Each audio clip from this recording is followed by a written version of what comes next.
Hey guys, good evening. It is John Morley here, serial entrepreneur. You're tuned into IFYL. It is Saturday evening. It's March 23rd, 2024. And you know what that means? Well, a Saturday means we're on a brand new master topic. We'll get to that in just a moment. Thank you for being here. Whether you're here at 10:50 at night, 10:50 in the morning, 3 a.m., 3 p.m., 4 a.m., 4 p.m., potato. Thank you so much for being here. Really do appreciate that. And let's get right into our show, shall we? All right. So the topic, which I know you're waiting on bated breath to know what our master topic for the entire week is. What is visualization? Series 3, which means we're in the third year, and show number 13. Show number 13.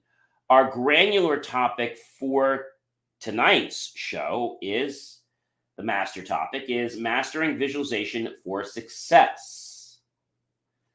So a lot of people I talk to say, you know what, my visualizer is broken.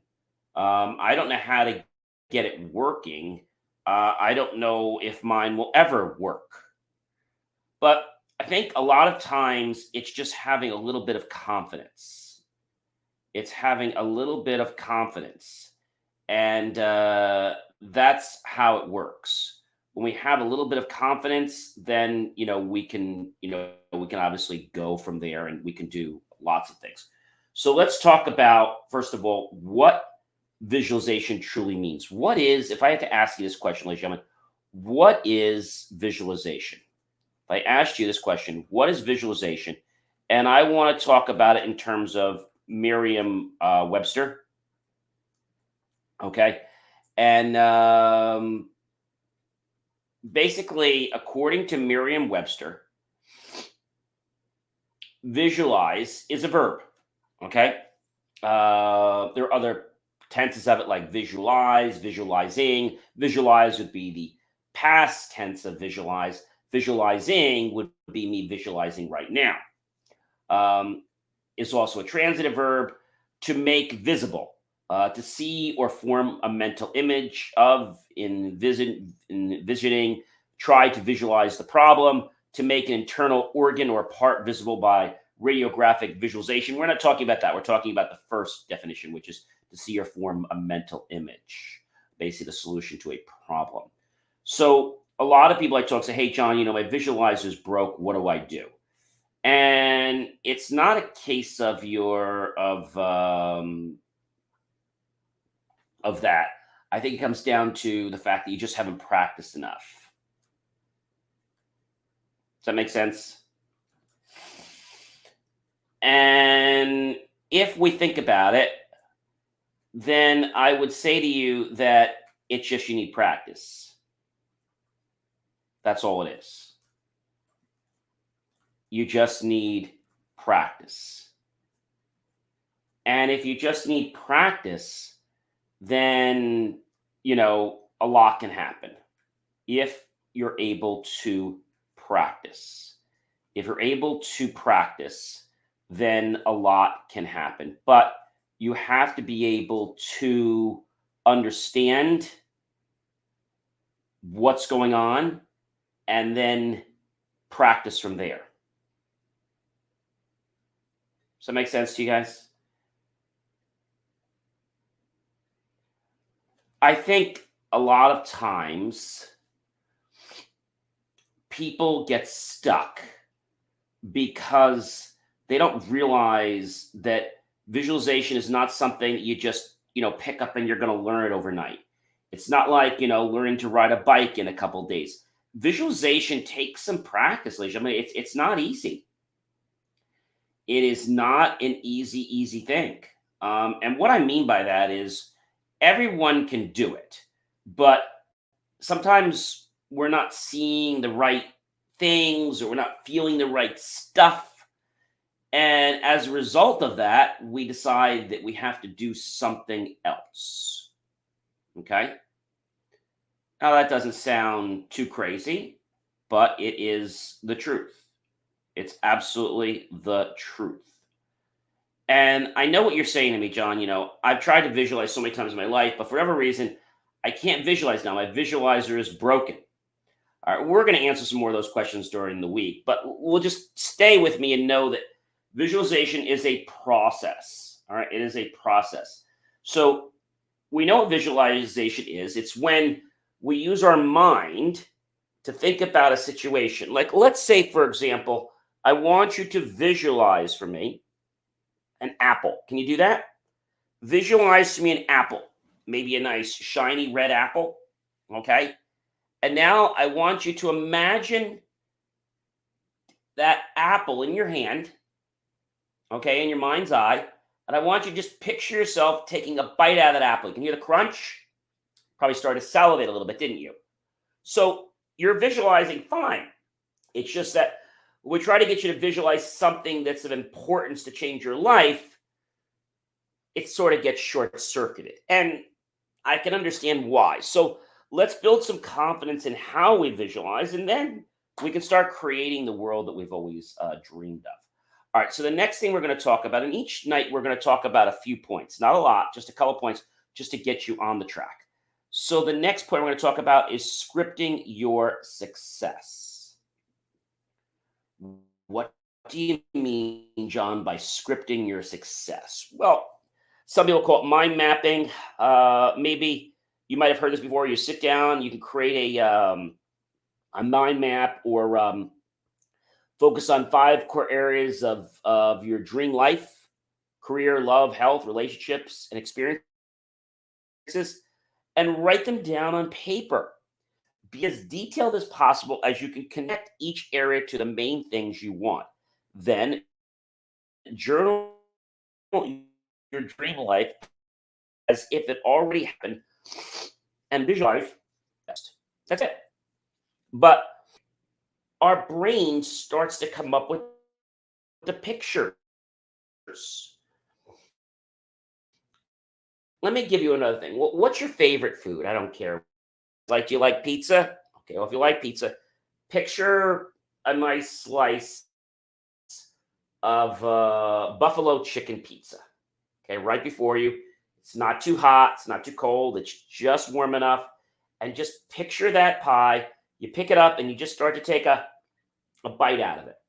And you can feel your mouth salivating. You're feeling all the textures, the flavors of the buffalo chicken, and maybe it's a little hot but not too hot. Maybe you're having a glass of water or soda, and you can feel that, right? And you know that it feels good.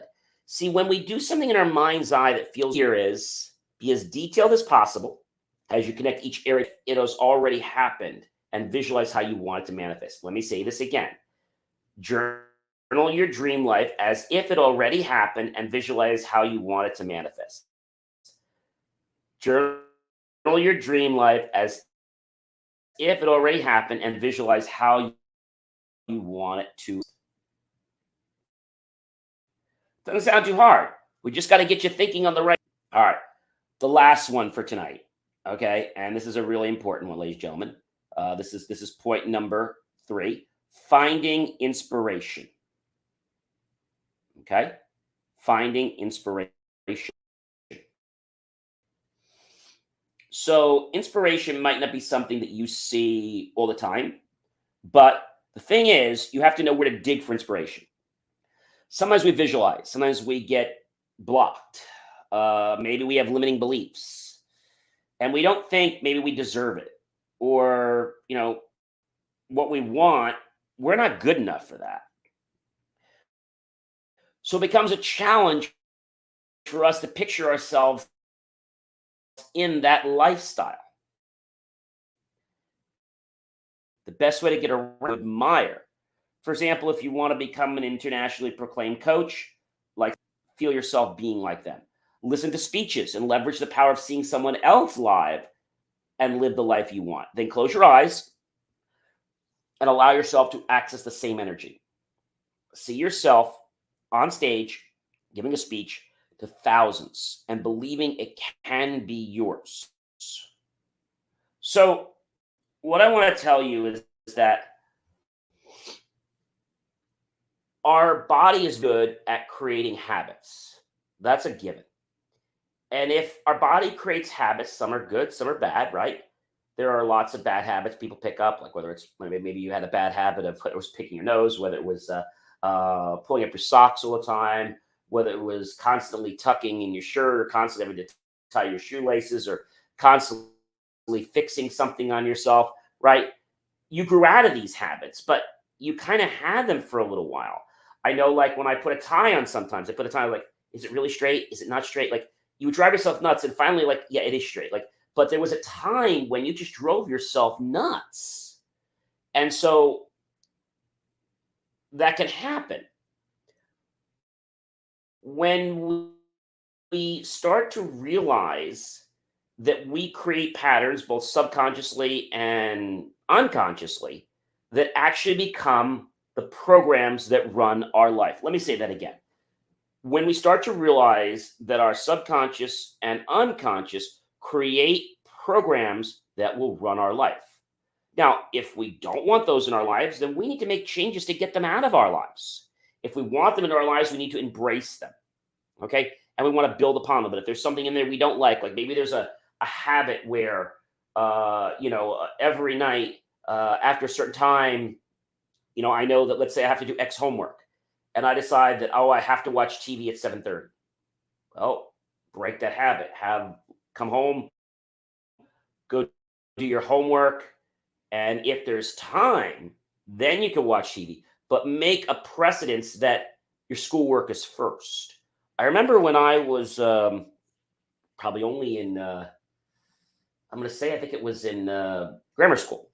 And that was the time, we had our swing set and all that. I had friends who were, and my parents were always strict, like, do your homework first and then you can play.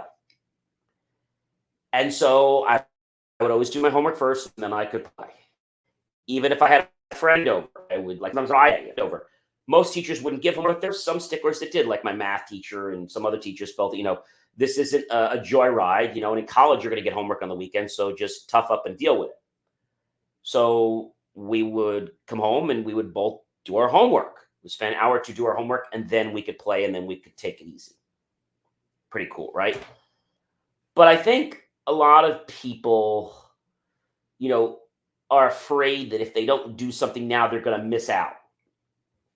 If you don't do what's most important first, okay, you're never going to get the opportunity to partake because you're never going to be at that level. You're always going to be chasing the 8 ball, right? If you get dressed and you're constantly concerned, oh my gosh, is the shirt crooked? Is it straight? Is my hat this way? Is it straight? And you keep driving yourself nuts. Well, that's going to be an ingrained habit that gets put into your body. And the more that you, let's say, interact with that habit, the more that it feeds on and becomes a part of you. So how do you get rid of a bad habit? Well, there are lots of ways we could talk about that. But today I just want to talk about the fact that when you want to visualize, sometimes we can't visualize because we can't find the inspiration. Maybe it's music that can help us visualize. Maybe it's taking a walk. Maybe it's having someone else recapitulate what we are trying to visualize. And so I know one of the greatest ways I would always learn is I could picture myself home. I did this with spelling tests a lot, and I always got A's on spelling tests. I could picture myself home. I could picture myself with my Speak and Spell, which was my fun little toy that I could put in the words and I could program in what I needed for my spelling test. And I would have my Speak and Spell. I was like, okay, remember, you got this. And I was like, okay, what would Speak and Spell say? Say it. The word is encyclopedia. Encyclopedia. Spell it. Now spell the word encyclopedia. ENCYCLOPEDIA. That is correct. Now spell the word island. I'm going to spell it wrong. ISLAD.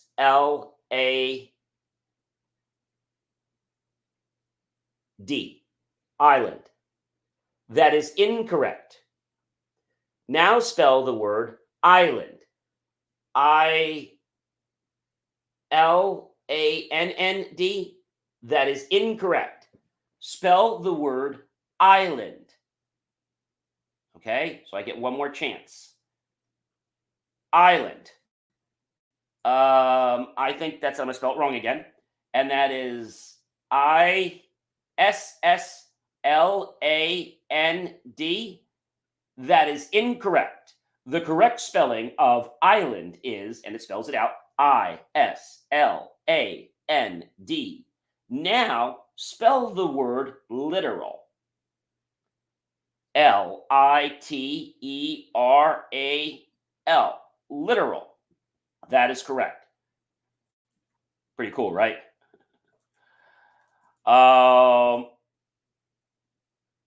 Another one that I would get, it would always be on the test. Spell the word conscientious. Conscientious. Conscientious. That is correct.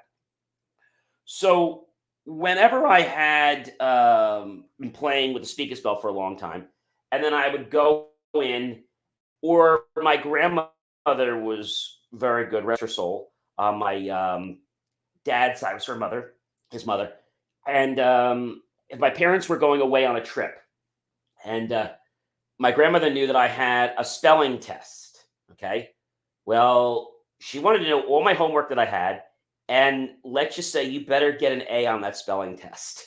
So it was like the spelling test was Friday, and I was with her, let's say, that whole week. So we got the words on Tuesday. So every night when I came home, all right, John, did you spell your words? Okay, I'm going to quiz you on them. And every night we would go through the words, and then on Friday, they would sometimes have a spelling bee. And usually what happened, if they called the spelling bee, I got to opt out of the test because I passed the spelling bee. And to compete in the spelling bee, you had to say the word, okay?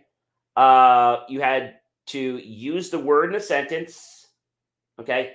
You had to spell it and then say the word again. So I developed a certain confidence for being a good speller. And this then gave me the courage to be able to visualize my words. Pretty cool, right? Another hard one that a lot of people have trouble with is acquiescence. A lot of people want to skip the C and go right straight through to the Q. It's being very tactical or to agree. Acquiescence. ACQUIEN. ACQU. ACQUIESCE.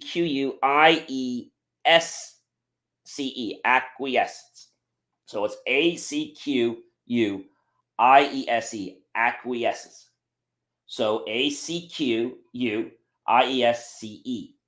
So why do I say these things to you? Well, when my grandmother was going over a lot of these words, and she did it on this, she would do it on other things. Like if I had, let's say I had a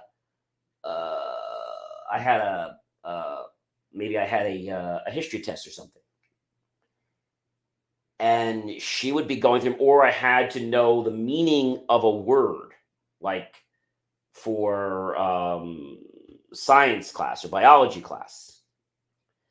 But her doing this with me, the practice of it, I visualized myself. I'm like, I know the answer. And she's like, John, you know the answers. You're right. We just did this. I'm like, yeah, that's right. We did this. Give me a minute. Oh, that's right. It's the connection of the two lateral points and joints of the body. You got it. Absolutely. So there is something to be said about remembering a situation. Remembering one situation can give you the confidence to remember another situation. Hey, ladies and gentlemen, do you know who I am by now? Of course you do. I'm John C. Morley, serial entrepreneur. It's been an amazing privilege, pleasure, and honor to be with you this fantastic evening. And remember, we talked about some great points tonight. We talked about what is visualization in a very rough sense. That's the master topic for the week. Then for the master show, we talked about master visualization for success. And we're just scraping the surface.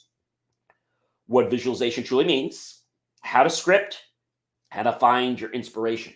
And sometimes your inspiration can become something you get because you've watched others, because you remember somebody doing something, or you remember yourself doing something. The best way to do this, whenever you're taking a test, what I would often do, because I studied for a while, I would picture myself, okay, with the book. I would picture myself going to the chapter and looking up the answer. Perfectly legal. I'm using my mind, right? And that worked out pretty well. It's the confidence that causes the dopamine, that causes the serotonin to flow. And when that happens, guess what happens? You know what happens. You get things right. All right. Have yourself a great night, everyone. And I'll catch you guys tomorrow. Be sure to like all my great content. I know you will. Be sure to love and follow my TikTok stuff. And I'll catch you guys in another video real soon. Be well, everyone. Take care.